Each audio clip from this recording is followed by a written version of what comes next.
एकदम ही मुक्त हो गए ना तो जीने में कोई मज़ा नहीं रह जाएगा। बस सफरिंग तो चलती ही रहती है, ये तो लाइफ का पार्ट है। जिन स्थितियों को हम समस्या कहते हैं और फिर उन समस्याओं से जनित जो दुख होता है,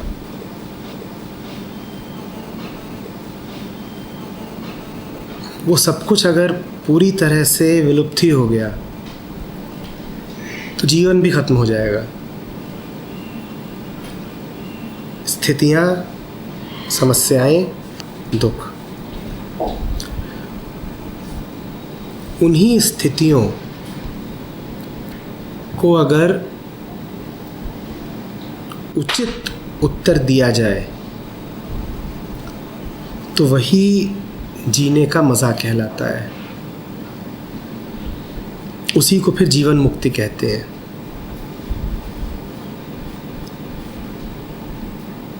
कि व्यक्ति जिंदा है, देही है और देह में रहते हुए भी देह से मुक्त है। जीवित होते हुए भी उन सब चीज़ों से मुक्त है जो आमतौर पे जीवन के साथ लगी रहती है। तो ये मत कहिए कि ज़िंदगी में जो कुछ चलता रहता है, ये स्थिति, ये समस्या, वो समस्या, ये सब बिल्कुल हट ही जाए। ये सब हट गई, लाइफ का मीनिंग। हाँ, तो फिर सब कुछ एक जैसा हो जाएगा। कुछ काला नहीं, कुछ सफ़ेद नहीं, कुछ ठंडा नहीं, कुछ गर्म नहीं, न दिन न रात, सब एक जैसा। जब दिन रात कहा तो उससे मुझे द्वैत याद आया। तो इसी द्वैत के बीच में अगर अद्वैत दिखाई दे तब मज़ा आता है। कबीर से किसी ने पूछा कि ये मुक्ति, वो मुक्ति, ऐसी मुक्ति, वैसी मुक्ति, मुक्ति के बाद कहाँ जाते हैं, ये क्या होता है? तो उनका छोटा सा जवाब था कि जीवन मुक्त सोई मुक्ता। जीते जी इन्हीं सब के बीच में कि शरीर दर्द कर रहा है, जेब में पैसे नहीं है, लोग परेशान कर रहे हैं, शोर मच रहा है, धुआं उठ रहा है, इन्हीं सब के बीच में अगर अपने केंद्र को ताज़ा रख सको, अनछुआ, तो मज़ा है। और ज़्यादा मज़ा है। जितना घमासान मचा हो और घमासान के बीच में शांति हो, वो शांति उतनी गहरी होती है। अब ये पंखा चलाने की कोशिश की जा रही थी।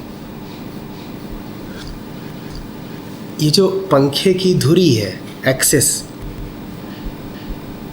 इसकी शान तो तभी है ना जब पंखा पूरा घूम रहा है और धुरी तब भी अकंपित है, तब हुई उसकी शान।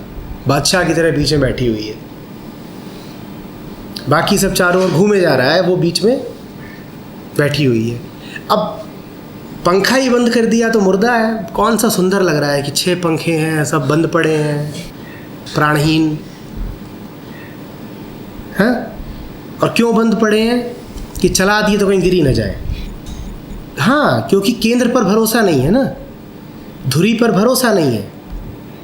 जब व्यक्ति को अपनी धुरी पर भरोसा नहीं होता तो वो बाहर की स्थितियों के प्रति बड़ा डरा हुआ रहता है। वो कहता है बाहर कोई समस्या ना आ जाए, समस्या आ गई तो कहीं हम बिखर के गिरी ना जाएं। जब अपना भरोसा होता है तो इंसान कहता है चलाओ, और पूरी ज़ोर से चलाओ। हम तो स्थिर ही रहेंगे ना, हम थोड़ी हिल के गिर जाएंगे। तो ये मत कर लेना कि जीवन से समस्याएं और चुनौतियां हटाने के मिशन में लग गए। पहली बात तो हटा नहीं पाओगे, दूसरी बात अगर कुछ करके हटा दी तो बड़ा पछताओगे, बंद पंखों जैसे हो जाओगे। आने दो जो आ रहा है, तुम अपने आप को भीतर से बढ़िया रखो, फिर उन्हीं में मज़ा आएगा।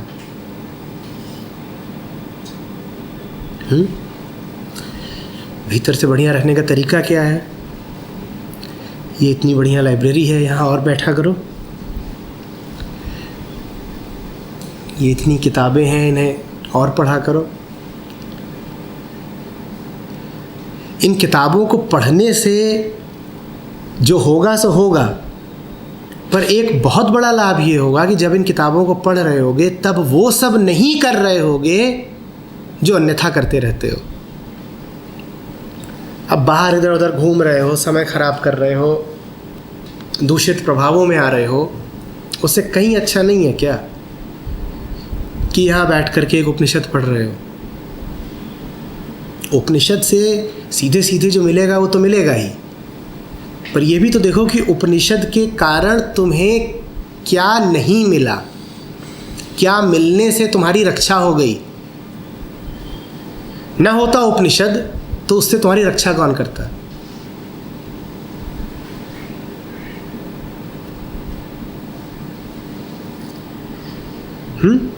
अगर जो चीज़ हमें बहुत ज़्यादा पसंद हो हम वही करें तो? नहीं, करो और ज़्यादा करो, पर फिर इस बात के प्रति लगातार सतर्क बने रहना कि वाकई पसंद है या सिर्फ आदत का जोर है। हम में से हर किसी को ये पूरा हक है कि उसे जो पसंद हो वही करे। किसी की ये जिम्मेदारी नहीं है कि वो उन कामों को करे जो उसे नापसंद है।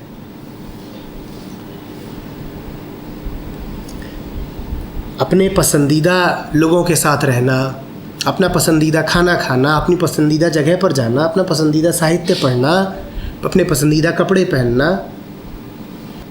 हम सब का हक है। पर ये जांचते रहना कि पसंद है भी या नहीं। कहीं पसंदीदा सिर्फ शब्द तो नहीं, कहीं पसंदीदा सिर्फ प्रथा तो नहीं, कहीं पसंदीदा सिर्फ सपना तो नहीं, वाकई पसंद है। जिन्होंने जाना है उन्होंने कहा है कि जो वाकई पसंद होता है उसे प्रेम कहते हैं। वो पसंद जो प्रेम की गहराई न पाए पसंद नहीं है, मात्र आकर्षण है। आकर्षण तो दुख देंगे, आज नहीं तो कल देंगे। देते अभी ही है, कह रहा हूं कि या तो आज पता चलेगा नहीं तो कल पता चलेगा।